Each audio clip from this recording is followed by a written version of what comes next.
Welcome everybody tonight. I'm Bob Good. I'm an internal medicine physician in Central Illinois and a past president of the ACOI. And I want to welcome everybody to tonight's Solid. Our process tonight is to really learn about the various medical specialties within the ACOI, what brought these folks to their specialty, and how you might learn and ask questions of them.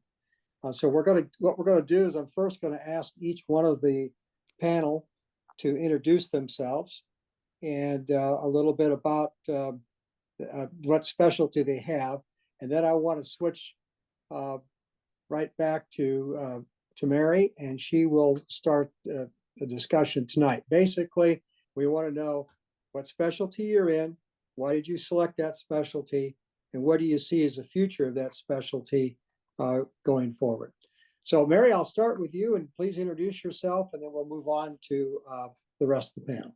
Hi, I'm Mary Soheta. I'm in Salt Lake City at the Intermountain Healthcare group, and I'm a critical care pulmonologist. Very good. Whoops, I just lost everybody's face here. There we go. Troy, you're next on my list.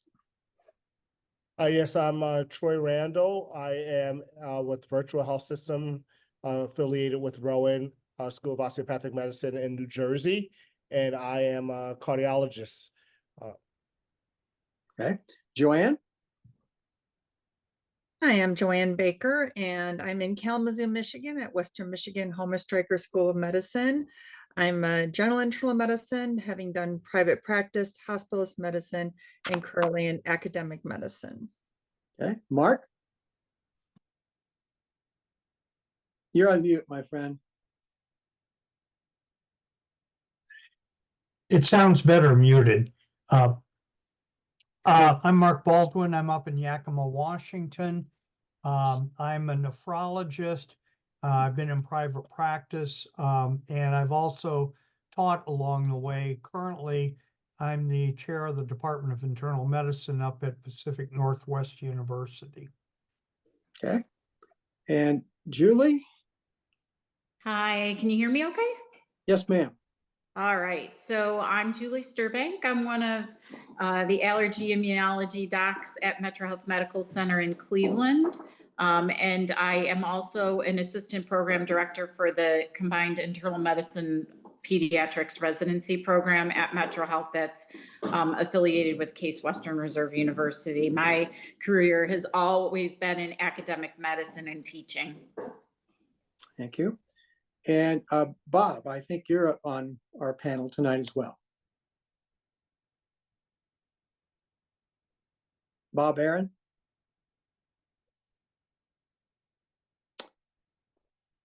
Okay. Tim, did I miss somebody? I think we're Mia. Mia is on. Yep, Mia on the, yep. I can't see everybody on my screen here, so I apologize. Mia? Yep, Mia.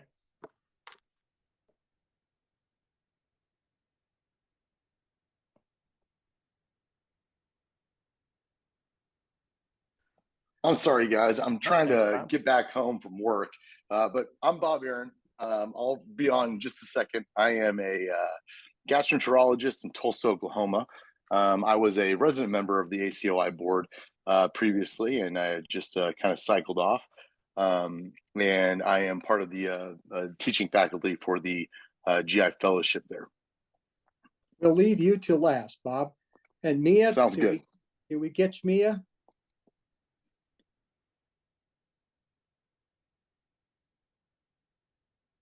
I'm not seeing Mia on my list here. I mean, I don't see her that she's on. Yeah. Yeah, there she is. We can come back. She's on the screen, but she may be logging in. Okay. Mary, why don't you go ahead and start your component of the session? I want to kind of keep this to 5 minutes or so, and then that's just what I was going to ask you. How much time? Yeah. So I'm at least one of the older members here, and so I was doing internal medicine at a time when the women in classes was very small. So there were 12 women in my class out of 100 people. So doing subspecialty, actually several of my internal medicine classmates did, but it was less common. So I was driven to pulmonary critical care because I had these two amazing mentors in Chicago who just like enticed me. And they didn't try to entice me to become a pulmonary care doc. They were just so good at the ICU. And I love the ICU. My husband says it's because I just like to be busy, and that's probably true. But it just enticed me, and I loved the diagnosis. And in the interim of making my decision, I developed asthma. So it was kind of like, ooh, this really matches. I can actually feel for the patients. I can be with the patients. I can know when they're tricking me. I can know when they're not telling the truth. I can know tricks about using inhalers. So I decided I was going to do pulmonary. I went at the time a non-traditional route. My mentors had both done AMA programs that had been approved through the DO system. And they wanted me to go to one of the AMA programs that they had done, which meant that I had to get a whole bunch of stuff to be able to sit for DO boards because you didn't sit for dual boards back then. So they helped me do that. And I interviewed across the country with who they knew people. And the match was a little different back then, but you still had a match. And ultimately went to San Antonio because I loved what their mantra was. They were a research program, and my interests were ARDS, and they had a baboon model of ARDS. So I got into research by working down in San Antonio. Then I ended up moving up to Utah to do a second fellowship because the fellowship back then was more, there wasn't very much clinical research that you could do back then as a fellowship.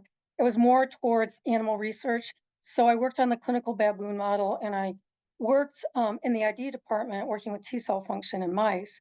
And so I came up to do work on an NIH grant in Utah that my chief down in San Antonio knew the person up here. And it was doing extracorporeal research for ARDS. And it wasn't ECMO, it was extracorporeal. So, and I came up saying I was going to be in an academic career, which is really what I did. I was in an academic career and did research and sat on NIH panels and published and did all of those things. So that's kind of my background. In the interim, I had kids and I took off time and I worked part-time. So I want the women out there and the men out there to know you can do that and still be successful. I worked on pneumonia studies. I worked on pulmonary hypertension, the early days of pulmonary hypertension. And then I worked on outcomes data for not just ARDS patients, but acute lung injury and ICU patients.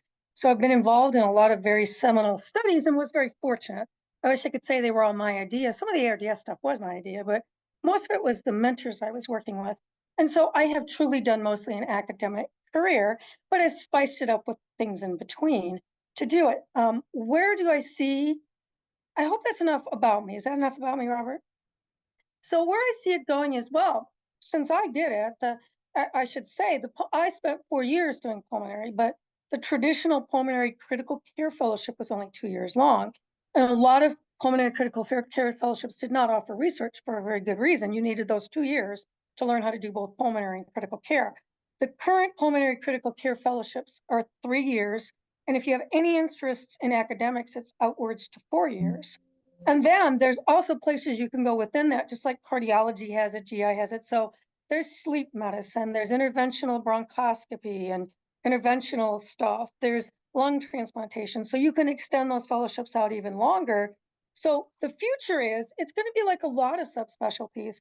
You can still be a critical care hospitalist pulmonologist. You can still be a private care pulmonologist. You can still be an academic pulmonologist, but there's extensions of all of those things where you can subspecialize. And if you go to major universities, of course, you can run clinics for those major universities. And that's sort of exciting. It lets people see different parts of pulmonary, but say, this is my favorite part. And this is really what I want to do. Just like a cardiologist may say, hey, I really want to do EP studies. I really want to do that stuff. So it really has broadened where people can go. The amount of fellowships are now available because of the merger of osteopaths and MDs is pretty broad. There's a lot of fellowships. There's community hospital fellowships all the way up to very high-powered academic fellowships. And I caution people when they're going, my daughter's doing a pulmonary critical care fellowship back here. And I caution people, if you're doing that, you want to do academics, you better make sure that you get preserved time. A lot of the fellowships do not preserve your time. They're using you as a fellow to do their work. So if academics is of interest, you need a fellowship that preserves your time and gives you dedicated research. And the dedicated research should be about 16 to 18 months. So there we go. Very good. Thank you. Troy, we'll open it up to you. Yes, I'm Troy Randa. As I mentioned before, I am a cardiologist with Virtua and Rowan School of Osteopathic Medicine. I failed to mention that I'm also the program director of the cardiology fellowship there as well.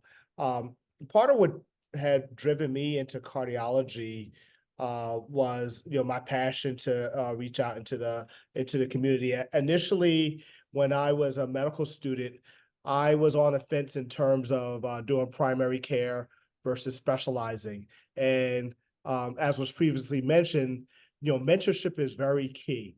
And Dr. Cavalieri, who was the chair of the internal medicine program at the time when I was a medical student, really encouraged me to pursue internal medicine. And part of that was if I decided that I wanted to do primary care, I still had that option.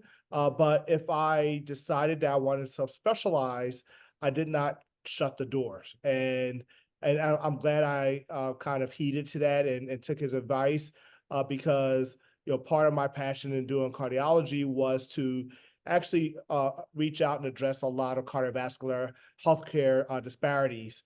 And that's been a big part of my passion and what I do as well in terms of my education with the students, the residents, as well as the cardiovascular fellows.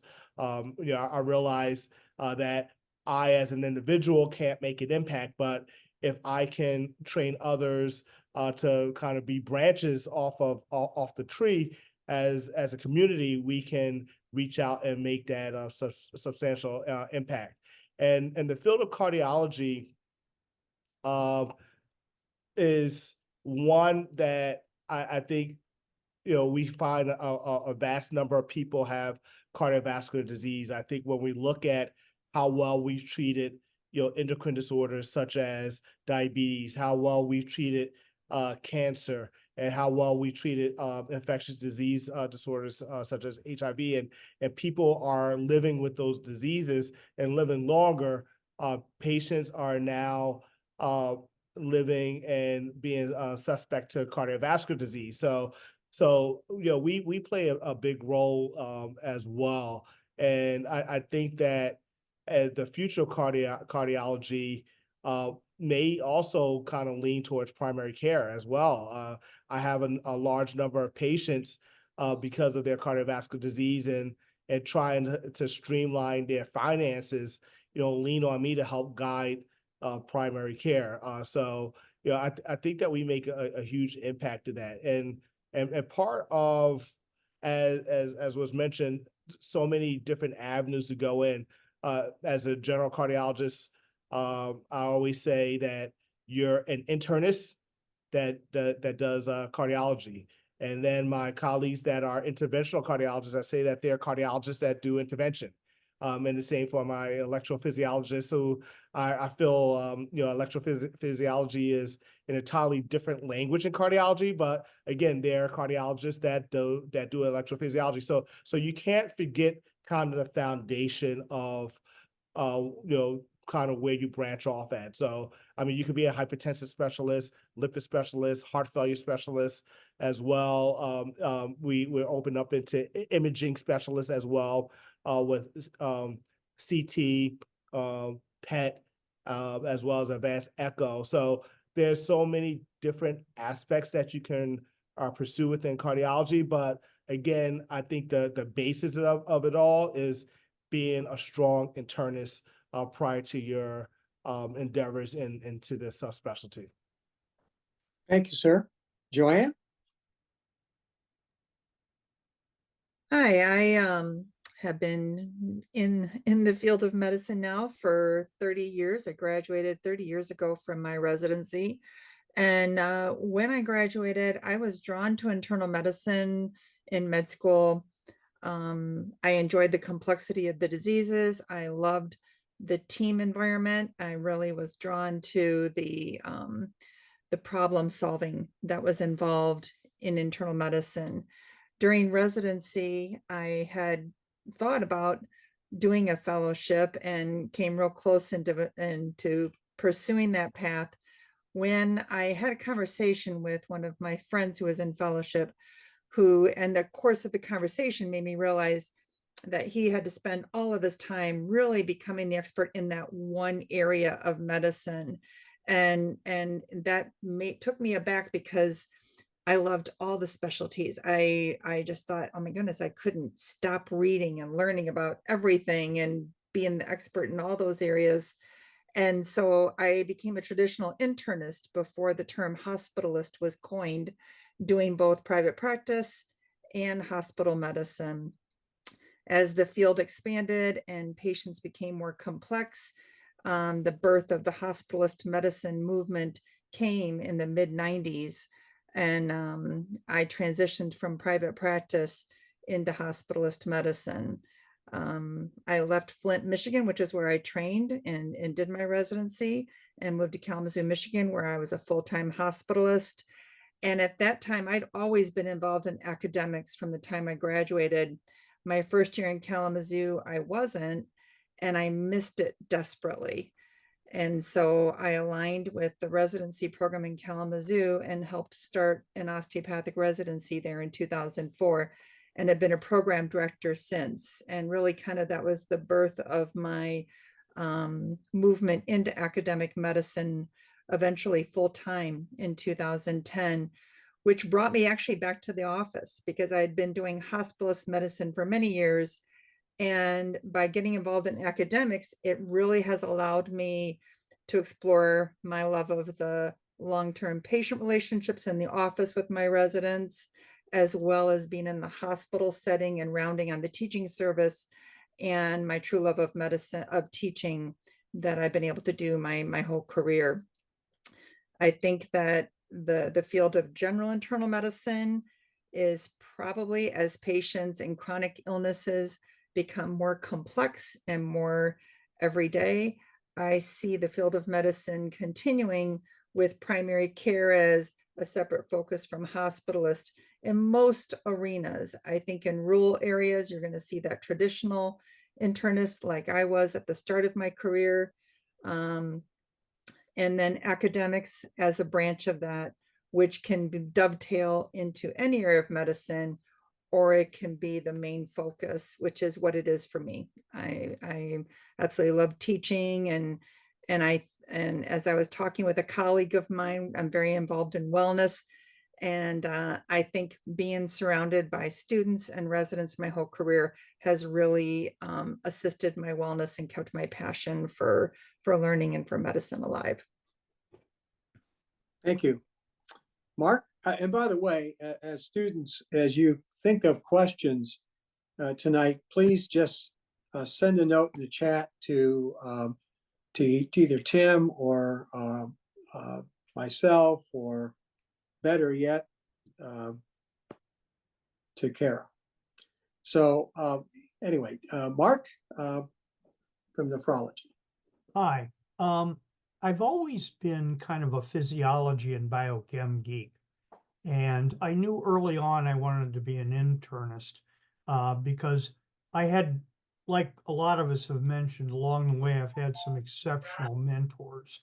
And I liked internal medicine because the internist could come up with the answer and give you an explanation. Where I trained at in Chicago is the same place Dr. Sahita trained at, and I know her two mentors. They were very influential on me. I had another mentor who was our chair there, who was a nephrologist, and he got me into both nephrology, but he also got me into education. We were given classes on how to teach because we were the forefront, as residents, we were the forefront of the students' education. And I always enjoyed teaching and education. I did my fellowship at Loyola University on the west side of Chicago, and I had phenomenal training. My chief wanted me to stay on an extra year to do an extra year of critical care. At that point, I just said, look, I can't do any more training. I'm done. I have to justify my existence.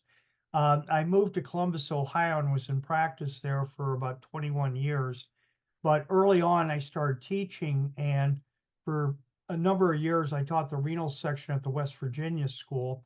I also had third year, fourth year students. I was involved in residence.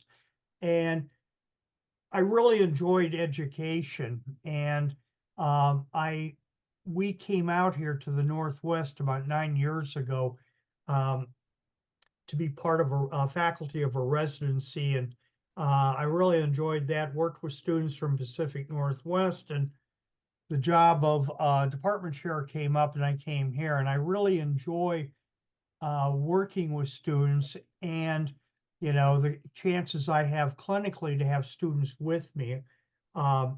Nephrology is I think the most holistic of all the specialties. We have an understanding of how the body works. And I'm, like a lot of us have mentioned, I'm a general internist at heart. And we become the de facto primary care docs for our CKD patients. And I enjoy that part of longitudinal care. I like the acuity of illnesses. Unfortunately, I get bored a little easy. And I think I also, as a nephrologist, we had a very good understanding of what we now know as the social determinants of health, because kidney disease impacts minority and impoverished communities at a much higher rate. And, obesity is still with us. So unfortunately for a lot of us specialties, that's going to help us continue. But in nephrology, we're desperate for people. I think it's a great career for the future.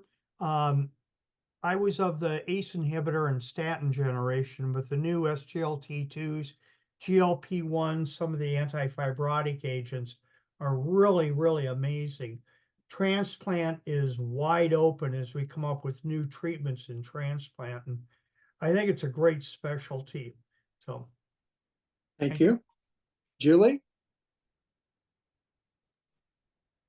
Okay, so I'm probably a little bit different than the other folks on the call in that I'm actually med peds trained. So that means, so first of all, it took me a while to get to medicine. I actually worked in academic medicine as an administrator for about 11 years before I went back to medical school. And during that time, I was taking my prereqs at night, which is why it took a little bit of a time to get me to medical school.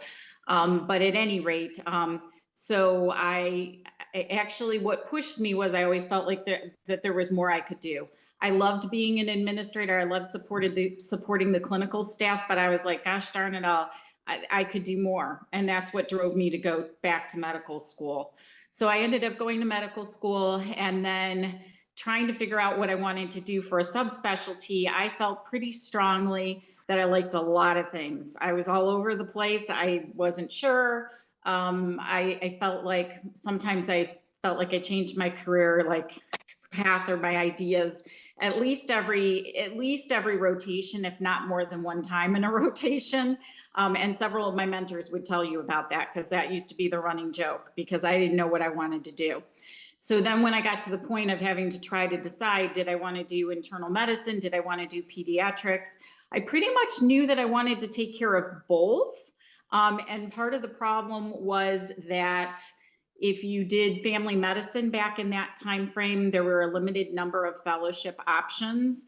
And I wasn't convinced that I was going to necessarily want to do primary care. So that pushed me into medicine pediatrics. So if you're not familiar, that is a 4-year residency. So instead of doing 3 years of internal medicine or 3 years of pediatrics, you do a combined residency of 4 years where we cram 6 years of learning into 4. And then when you're done, you're able to take the internal medicine boards and the general pediatrics boards. And so that is what I did. I'm fortunate I am at Metro Health Medical Center in Cleveland. It is an ACGME allopathic program traditionally, as many of those programs still with case are. However, it's changing. And I stayed on as a chief resident for a 5th year, mainly because I knew I was interested in working in academic medicine, and I knew I wanted by then to subspecialize. And so your options, if you wanted to do academic medicine, it's not the only pathway, but one of the ways to get back to academic medicine would be to do a chief resident year or do an academic medicine fellowship. So at that time, fortunately, I was very fortunate. You know, I got selected to be chief resident. So I stayed on for a 5th year. So that meant when I went to fellowship, I was already PGY 6, where most of my colleagues are PGY 4. So allergy immunology is an interesting fellowship in that you can enter either still as a pediatrician, or you can enter as an internist, and you can still get outboarded in both adult and pediatric allergy immunology. So I certainly didn't have to do the med peds route to do what I did, but I am happy I did it. I think it makes me a very well-rounded, you know, knowledgeable person. And then I'm blessed to be back at the place where I did my residency. So my fellowship was over at University Hospitals in Cleveland. I'm from this area. There were a lot of family pressures at the time to stay in the area. But I'm back at the institution that trained me for residency. So I get to pay it forward with the residents that I teach and I train and help support.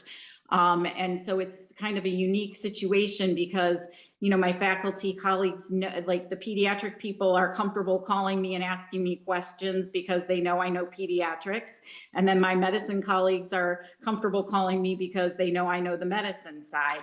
My partners in the program, actually, I have 3 partners. They are all pediatrics trained, but we take care of both adults and kids.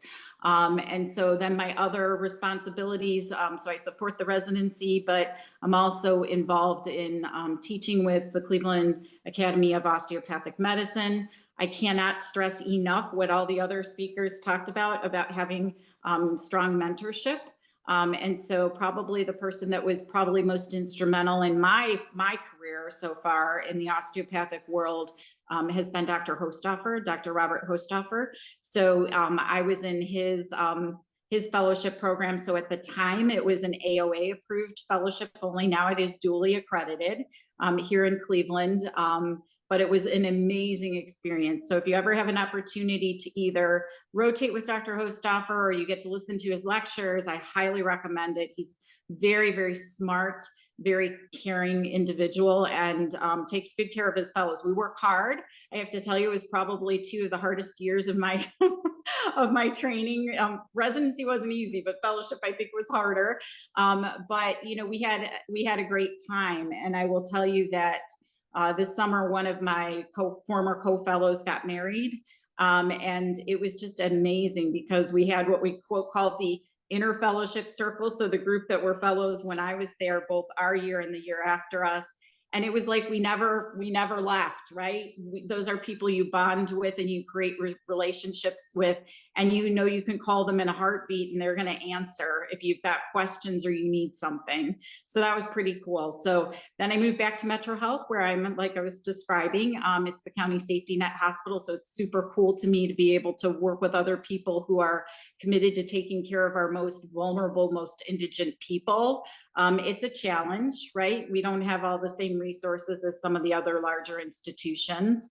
But, you know, I honestly can say I go to work every day and I enjoy what I do. It's a lot of work. There's no question.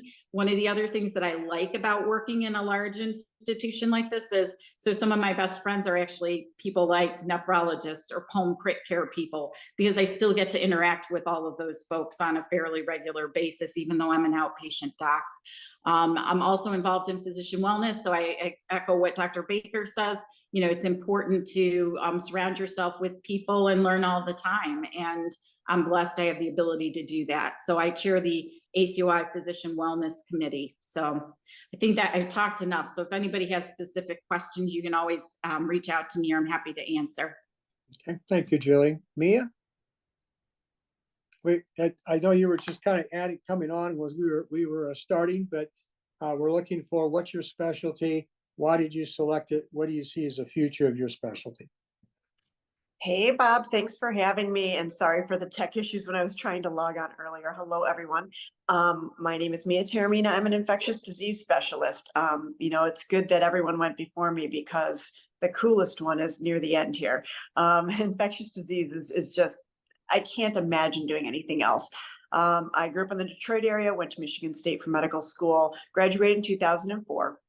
I literally went to medical school with the idea that medicine for me was being in the hospital. I wanted to be in the hospital. So emergency medicine and the idea of seeing a little bit of everything really appealed to me. When I was in medical school, I had the opportunity to have leadership roles, including being president of the student council. I was also president of the ER club. I was very much going to be singularly focused on emergency medicine. As soon as I hit third year of medical school and those rotations started, I didn't really know that hospital medicine, to be a hospitalist, was a thing.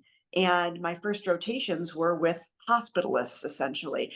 And a lot of what I liked about ER, the variety and the hospital base, environment really appealed to me. And I was very torn. And I remember just having friends from medical school say, guess what? You can change your mind. You can do internal medicine instead. And it was like a light went off. Like I can be a hospitalist. I can see these patients. I can care for them longitudinally during a period of time when they're sick, and longer than I would as an ER doctor, but not as long as a primary care doc that's going to see the same person for the next 40 years. With this, I matched in a residency program, and this is where, as my colleagues have said before, mentorship is just huge. As soon as I matched for residency, I was told that I would meet a guy named Jerry Blackburn who does infectious disease, and it was going to make me want to do infectious disease because my personality is sort of similar to his, adventurous, loves teaching, loves being a part of a little bit of everything. And I was like, yeah, that's cool, but I'm not specializing. I'm going to be a hospital doctor. That's what I'm going to do. And then I met Jerry Blackburn, and everything that everyone told me came true. The reality is that infectious disease medicine is a hospital-based field. I spend 75 to 80% of my time every day in the hospital. I'm currently chair of my department, but I'm on staff at 4 different hospitals in 4 different hospital systems. And I see patients, in anywhere from level 1 trauma centers all the way down to the bare bones of a community hospital that's doing just the bread and butter stuff. I do also have this perk where I get to entertain in my clinical setting, which is about 20% of what I do. Another passion of mine, which is DEI and LGBTQ health. I have a substantial roster of HIV patients and patients seeking trans care, gender affirming care, and that's become something that I also get to do and follow quite longitudinally. But the single best thing about infectious disease medicine for me, as someone who wanted a little bit of everything, is every one of the colleagues that spoke before me, I have to know a little bit about everything that they know. Infectious disease is literally in every body system every single day. There's not a day that goes by that I'm not dealing with some sort of ear, nose, and throat brain infection, some sort of pneumonia, some sort of GI infection, some sort of UTI, some sort of skin and soft tissue, bone and joint infection, some sort of virus. And then, of course, infectious disease was finally made cool again in 2020 when exactly what we knew was due to happen happened. We had a global pandemic. We're still on the tail end of it. And all of a sudden, my specialty got thrust into the forefront. And whether I was ready or not to be a leader in terms of guiding an organization, guiding hospitals through a pandemic, I quickly realized I do know what to do. I do know the most about this. I am a specialist. I am prepared. So I have loved every minute of it. I had the opportunity once I moved into the Chicagoland area. I never knew that I was going to land in the Chicago suburbs, but when I did, it put me just down the road from Midwestern University. And when Karen Nichols, another amazing mentor, was the dean over at that school, she asked me to give a couple lectures about 12 years ago. And I have stayed on as an adjunct clinical faculty teaching second-year medical students for the last 12 years, and it's been extremely rewarding. This field allows me to do a little bit of everything. I get to do every body system. I get to be primarily in the hospital. I get to have the longitudinal follow-up and work with diversity, equity, inclusion, LGBTQ health, which has just been amazing. I get to teach, which is amazing. And then if that sounds like a lot, I also am a single mother. I train for Ironman distance triathlons. I train for marathons. I have several hours every day of me time. The call is not overwhelming. You do work some weekends, of course, but I'm not running in to do an emergency procedure ever. So it's a great lifestyle field as well. If you have any other questions about infectious disease medicine, it's really cool. Come hang out with me. Mia does tire me out just following her blogs every day. Bob, Aaron?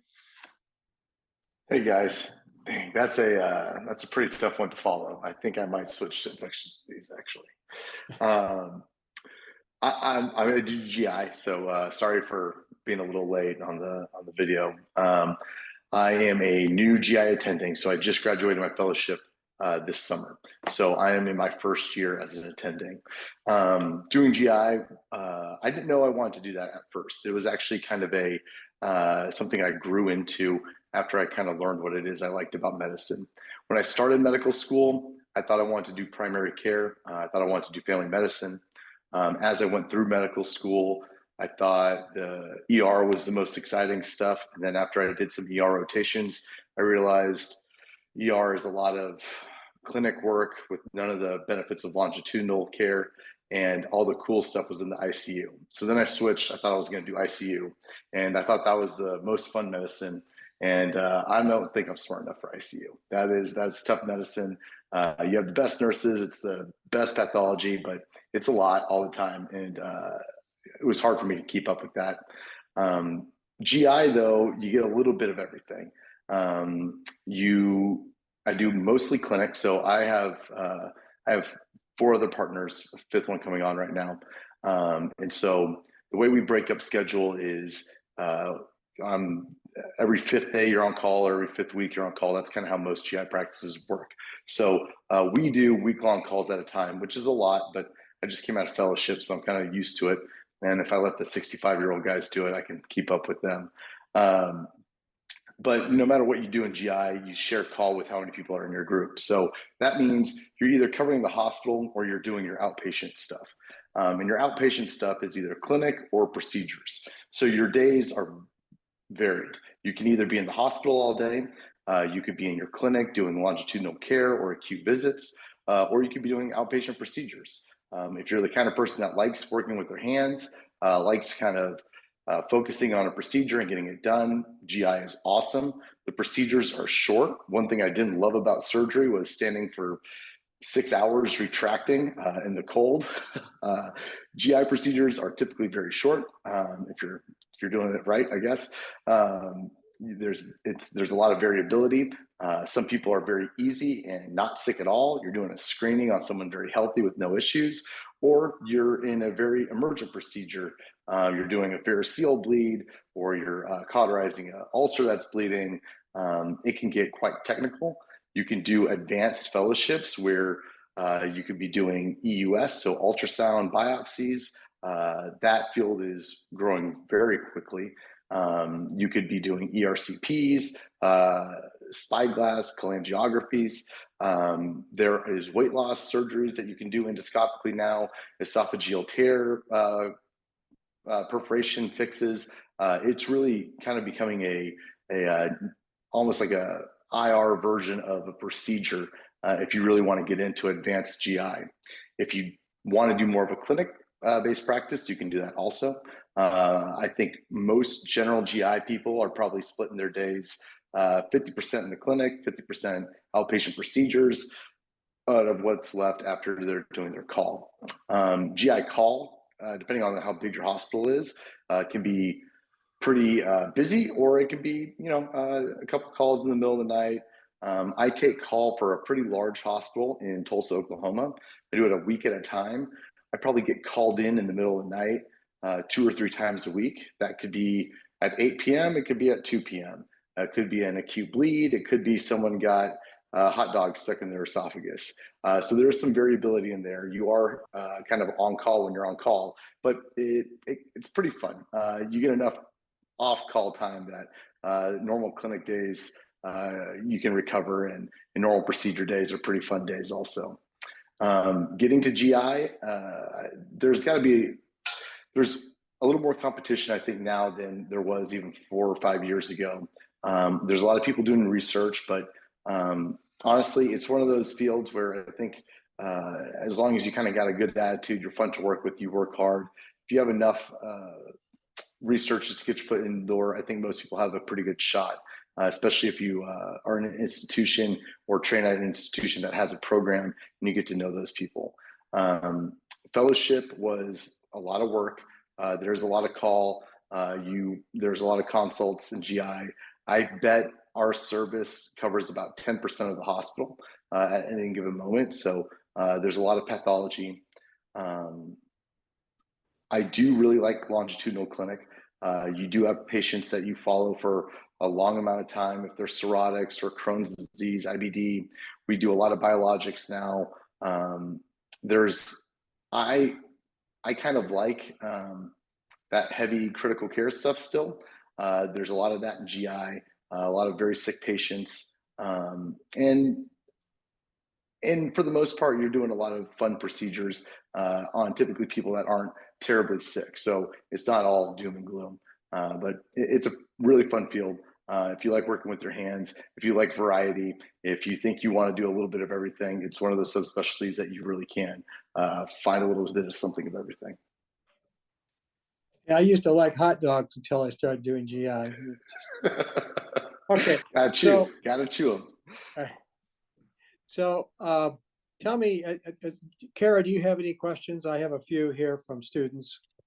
I don't have any yet, no. Okay. One of the things that has been a consistent theme here amongst everybody has been the mentoring. And how do you find a mentor, and how do you foster the relationship with a mentor?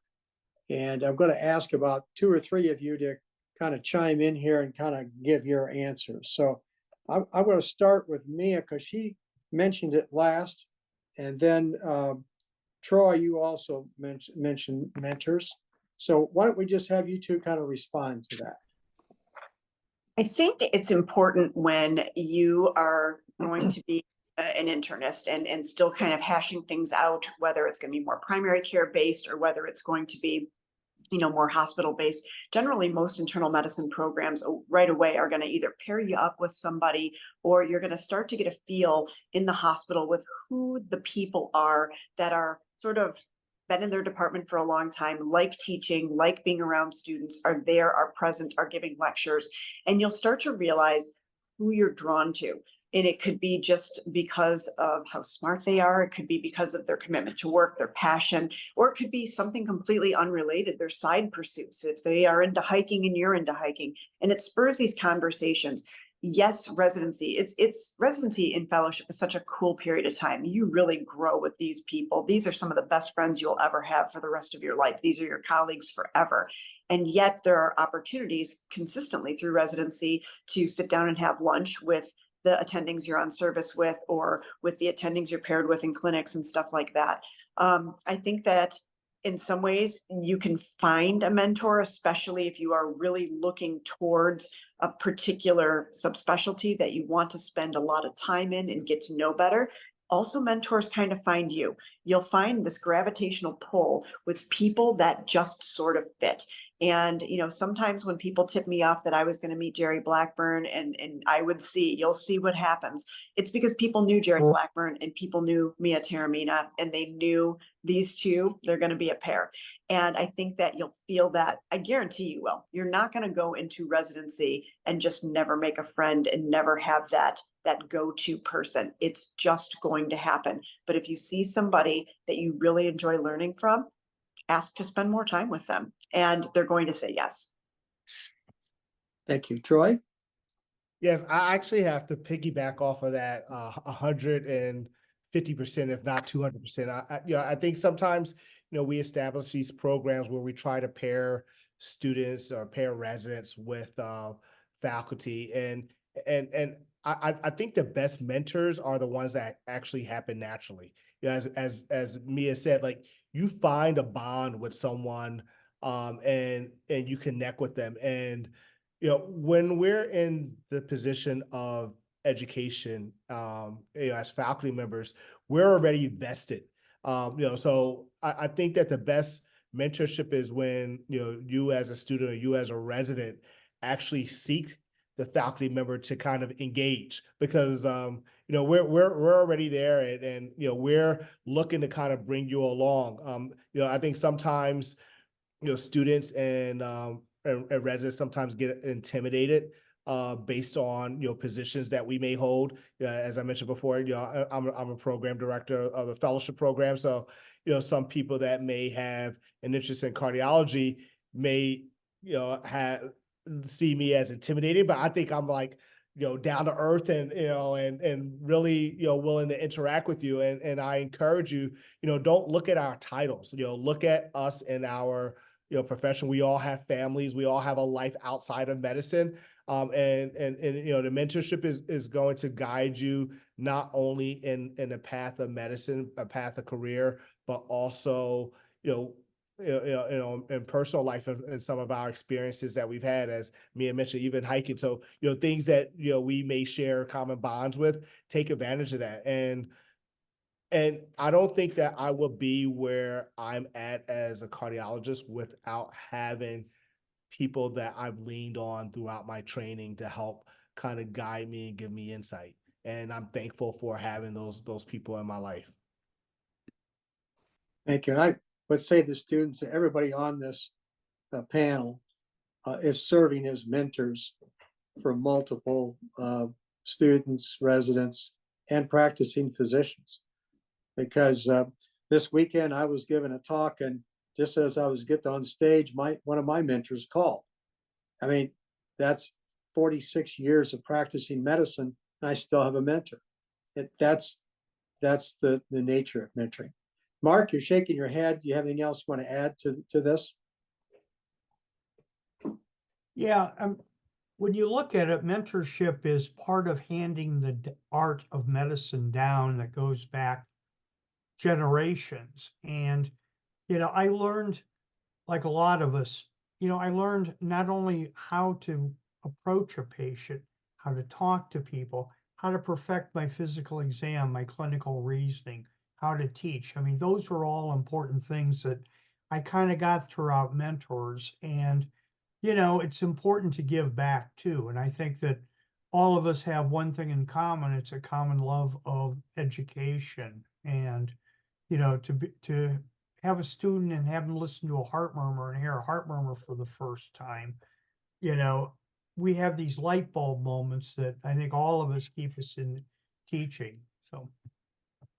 Thank you. The other thing that seems to be kind of consistent in discussion here was about research.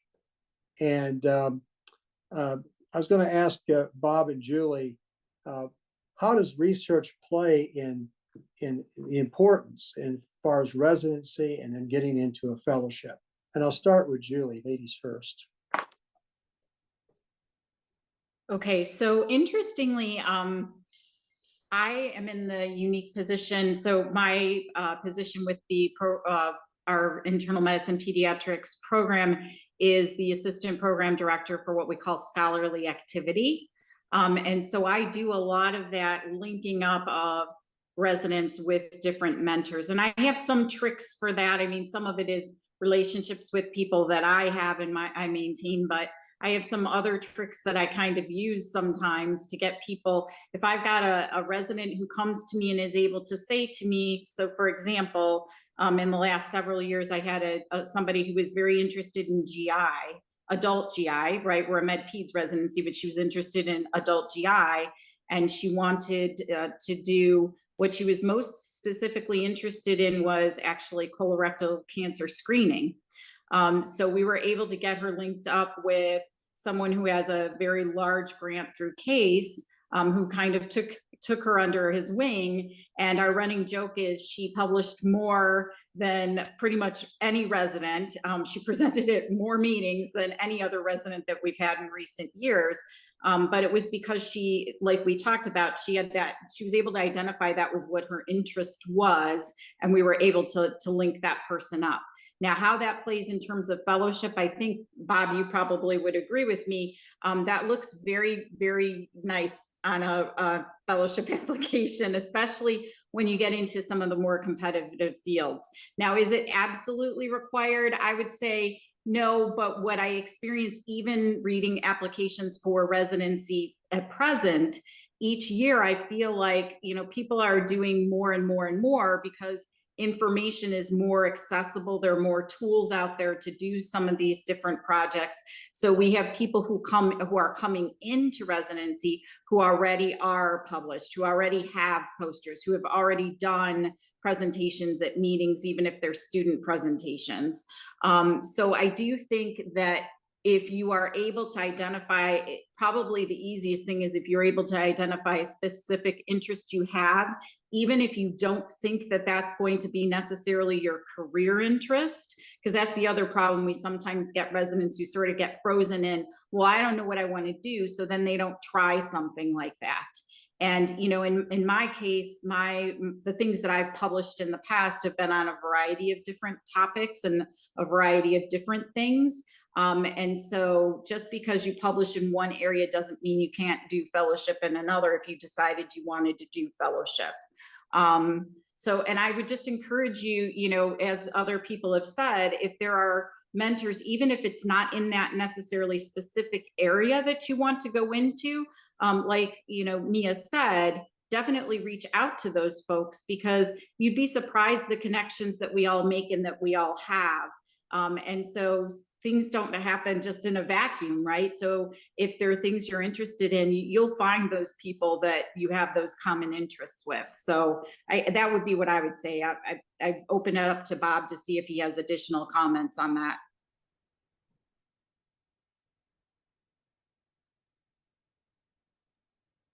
No, that all sounds very spot on. I would really like to emphasize the point that not everything you do research on has to be the thing you're going to be doing a fellowship in or your career in, especially because, you know, we're talking to medical students. I assume you want to do internal medicine because you're in this meeting, but things change, life changes. Do research. The way some programs are going to look at research is, you know, a very academic program, a very maybe kind of ivory tower program may want a lot of publications, may want really nice journals, may want high impact stuff. But there's a lot of programs where I think getting research is something you have to do and not the end all be all. And people want hard workers, they want good doctors. And really, I think what every fellowship wants, no matter what the subspecialty, is a good internist that they like working with. Because you're an internist that is doing cardiology, or you're an internist that's doing infectious disease. So if you focus on being the best internist you can be, you check some boxes, a lot of times you meet the right people. A lot of times that can be enough. You don't have to have the most research out there. The total number of presentations and posters and abstracts is not the end all be all. And if it is for that program, and if you don't have enough research, then that was never going to be the program for you anyway. I'll tell you, we get a lot of people from foreign programs, and when we're hiring like a partner, I see some people that have pages of posters and abstracts. A lot of the foreign grad guys have tons of this stuff. It's almost impossible to keep up, but do what you can as much as you can, because if it's a competitive subspecialty and you want that, just know that someone else is going to be trying hard. So if you played sports in high school, there's like a whole training thing where if you're training, someone else is training just as hard. If you're running an Ironman, you know, someone else is training just as hard as you are, and do the best you can.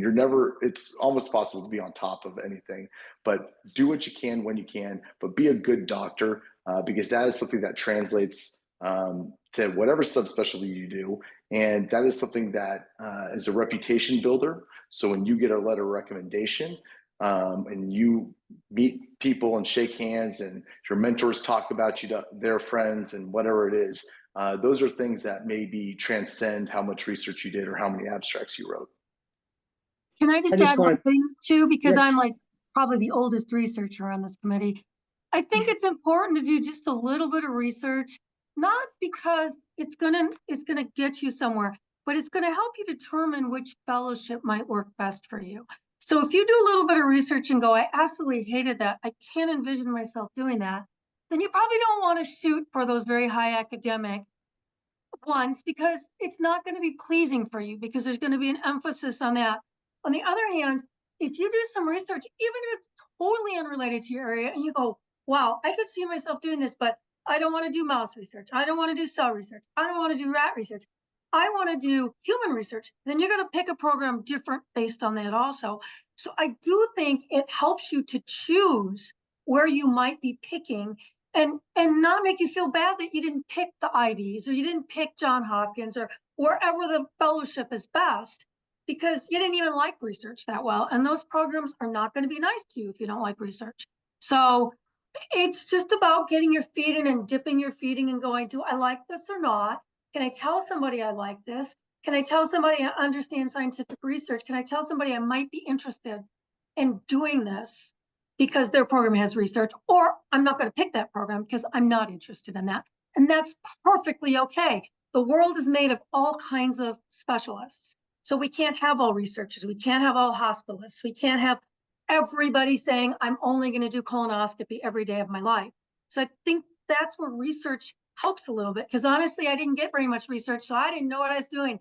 Probably why it took me 4 years to figure it out as a fellow.